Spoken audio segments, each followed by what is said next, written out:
Hello friends, welcome to my channel Learning Electronics. In this video we are going to study mesh analysis and applying this mesh analysis we are going to solve some numericals also. So before starting the video, please subscribe my channel and also press the bell icon so that you can get more updated videos from here. So let us start the video. Mesh analysis is also called as mesh current method, and it is the method of finding the current circulating around the loop or mesh within a closed path. So we find out the loop currents in the mesh analysis with the help of the Kirchhoff's voltage law, and after finding the loop currents we can find out the node voltages also based on the question given. And mesh analysis is only applicable to the planar networks, it is not applicable to the non-planar networks, whereas nodal analysis is applicable to planar as well as non-planar networks. Okay, now let us see the assumption. The loop in which we are working out presently, that loop current should always be taken greater than the other mesh or loop currents. Okay, we can understand it by an example. Then after assigning the loop currents or mesh currents, we have to assume the loop current direction. So it can be taken as clockwise, it can be taken as anti-clockwise. So any one direction we have to assume for a given circuit, either clockwise or either anti-clockwise direction. Okay, now number of independent mesh equation, it is denoted by m, and m is equal to b minus j plus 1. Here b is the number of branches in the network and j is the number of junctions in the given network. Now let us see some important definitions related to mesh analysis. First one is loop. What is loop? It is a closed path that may or may not contain other closed path inside it. That means loop is a closed path in the electrical network that may or may not contain other closed path inside it. But mesh is also a closed path or loop that does not contain any closed path inside it. Okay, it has only one closed path, you can say. So it is also called as loop. Mesh is also called as loop. Next is super mesh. It is a loop in which the current source is contained between two meshes. So let us understand this definition with the example. Here we have taken one example. We have to find the number of loops, meshes and super meshes from the given network. So let us first find out the meshes. So here we have, what is the definition of mesh? It does not contain any other closed path inside it, and it is a closed path. So this is mesh number 1, this is mesh number 2 and this is mesh number 3. So we have 3 meshes here. So we can name them also according to the naming given in the circuit. Now next is we have to find out the loops. Now mesh is also a loop. So this is loop number 1, this is loop number 2 and this is loop number 3. Okay. Then when we combine this loop number 1, this mesh number 1 and mesh number 2, it will become a big loop. It is loop number 4.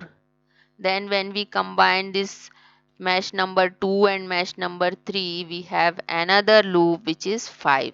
And when we combine mesh number 1, 2 and 3, then we get another big loop which is loop number 6. So we have 6 loops in this circuit. Then third one is super mesh. Okay. Now what is the definition of super mesh? It consists of one current source between two meshes. So this is mesh number 1, this is mesh number 2, and both these meshes has one current source in between them. So this is the our super mesh. Okay, so its naming is A B E F H I. Okay, so this is our super mesh. Now let us see the steps of mesh analysis. First step is we have to find the total number of meshes in the given network. Then we have to assign the mesh currents and assume that direction either clockwise or anti-clockwise. Any one reference we have to take. Then we have to write the KVL equations for each mesh, and by solving the KVL equation we have to find the mesh currents. Okay, now we are going to solve the problems. So first question is determine the node voltages and current to the register using mesh method. So what is the first step? We have to find out the number of meshes. So here this is mesh number 1, this is 2 and this is 3. So we have 3 meshes here. Now second step is assign currents. Then for mesh number 1 we assume I1, for mesh number 2 we assume I2, and for mesh number 3 we assume I3, and we take clockwise direction. Third is write KVL equations.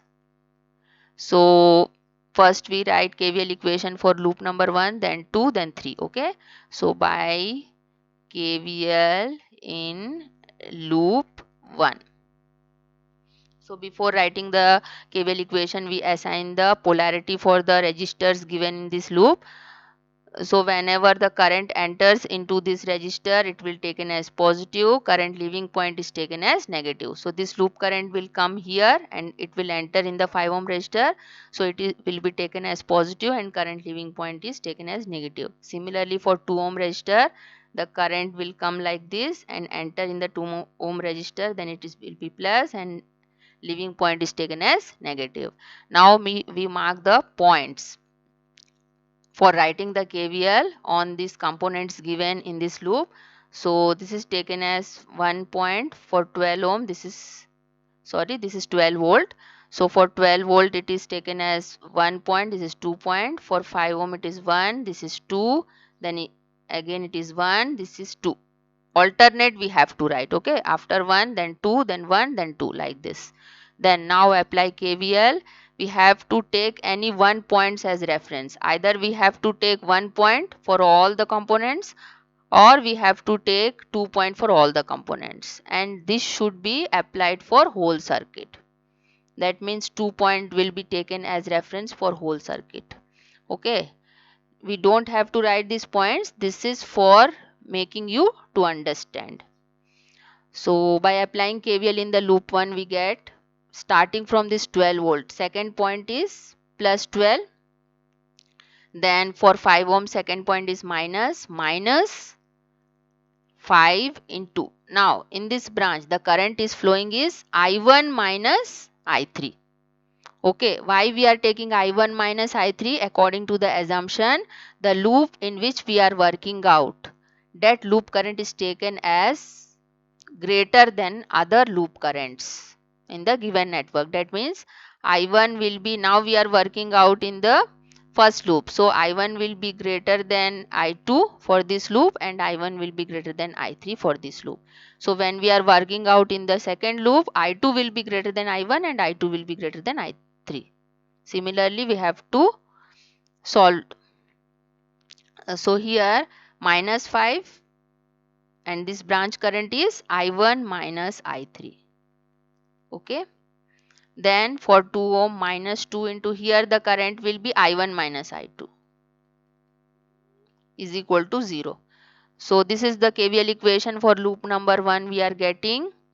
Now here by inspection we can see that this I3 current is flowing in this direction and this 3 ampere current is flowing in this direction. That means I3 current is opposite to that of 3 ampere. That means I3 is equal to minus 3 ampere here. I3 is equal to minus 3 ampere.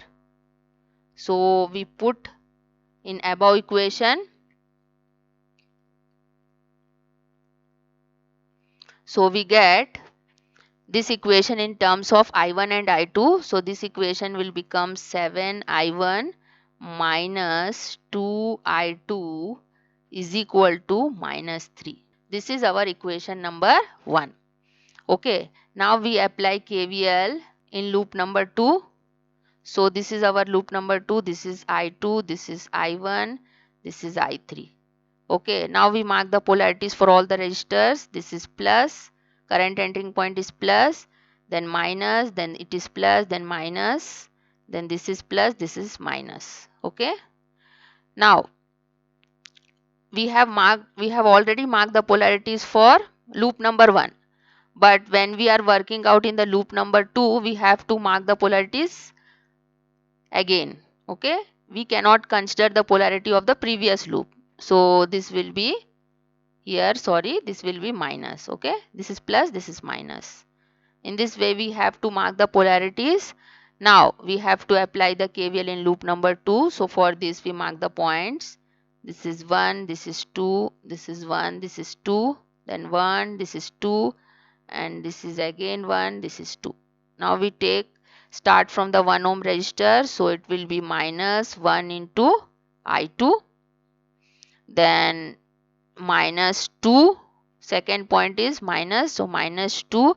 Now here for this loop we take I2 minus I1, then for 6 ohm it is again minus 6 into I2 minus I3, then we end up with minus 6. Minus 6 is equal to 0. Okay, here we put first I3 is equal to minus 3 ampere. So after putting this equation will be in terms of I1 and I2. So we get 2 I1 minus 9 I2 is equal to 24. So by solving equation number 1 and 2, we get I1 and I2 values. So here we get I1 is equal to minus 1.27 ampere and I2 is equal to minus 2.95 ampere. Okay, now we are going to find out the node voltages here. After finding out the loop currents, only we can find out the node voltages, and I3 is minus 3 ampere. Okay, now let this be node number 1, this is 2, this is 3, and this is 4. So this is our reference node or ground node, and we know that at ground node the potential will be 0 volt. So let the voltage at node number 1 is V1, then V2, then V3, and last is V4 respectively.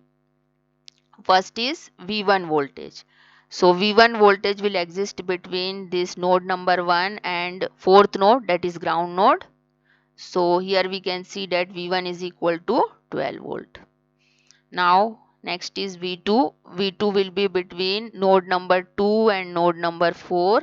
So we make one small circuit to understand the equation. So here 2 ohm resistor is there. Here it is V2. So here the current is flowing I1 minus I2. Okay. Now when we apply KVL in this loop, we get V2 is equal to 2 into I1 minus I2. So we put the values of I1 and I2, we get 2 into I1 is minus 1.27, then minus minus get plus, it will be plus 2.95. Okay, so V2 will be equal to 2 into 1.68, which is equal to 3.36 volt. 3.36 volt will be equal to V2. Now we find out V3 voltage. V3 voltage will be here. Now again we make one small circuit. Here the V3 will be between this node number 3 and this node number 4. Okay. In this way we make the circuit. This is V3. Here 6 volt will come and 1 ohm resistor will come. This is 1 ohm. This is 6 volt. Okay. When we apply KVL here, we get 6 plus 1 into here through 1 ohm. The current is I2. Okay. So we write I2 here. So V3 will be equal to 6 plus 1 into minus of 2.95. So this will be equal to 3.05 volt. Now last one is V4, and V4, this node is ground node, so its voltage will be 0 volt. So likewise we have to find out the node voltages. Next we are going to solve one question in which one dependent source is there. So we have to find out the magnitude of this current dependent source and current through this 2 ohm resistor. First we find out the meshes. Here 1, 2, 3 meshes are there. Then we have to assume the currents. This is I1, this is I2, and let this be I3. So here by inspection we can see that I1 is flowing in this direction and this 2 ampere is flowing in this branch in this direction. So that means I1 will be equal to minus 2 ampere. Okay. Now we apply KVL in the loop 2 by KVL in loop 2. So first we have to mark the polarity. Current entering point will be taken as positive, leaving point is taken as negative. Again, loop current entering point is taken as positive and leaving point is taken as negative. Okay, now we mark the points for our reference. 1, 2, 1, 2, 1, 2. Okay. Now we apply the KVL in the loop 2. First we start with this 1 ohm resistor. So it will be minus 1 into I2 minus I1. We are taking 2 point as reference. Then here 2 point is plus 5I.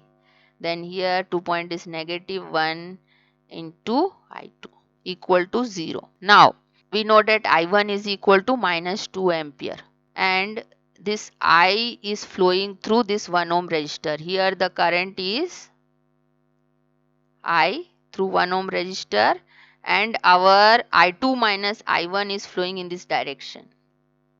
So that means I2 minus I1 is equal to minus of I. Now in this equation we put I1 is equal to minus 2 ampere.